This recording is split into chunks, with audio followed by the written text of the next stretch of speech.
जालन्यात जाऊया. महायुतीतल्या जागा वाटपाचा तिढा अजूनही इथं सुद्धा कायम आहे. भाजप आणि शिवसेनेच्या जवळपास 6 बैठका होऊन सुद्धा जागा वाटपाबाबत कोणतीही स्पष्टता आलेली नाहीये.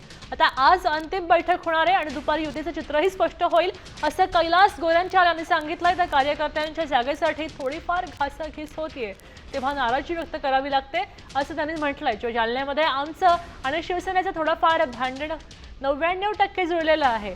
युती जाहीर झाल्यानंतर सुद्धा दोन्ही पक्षांना किती जागा मिळणार याकडे सगळ्यांचं लक्ष लागलंय.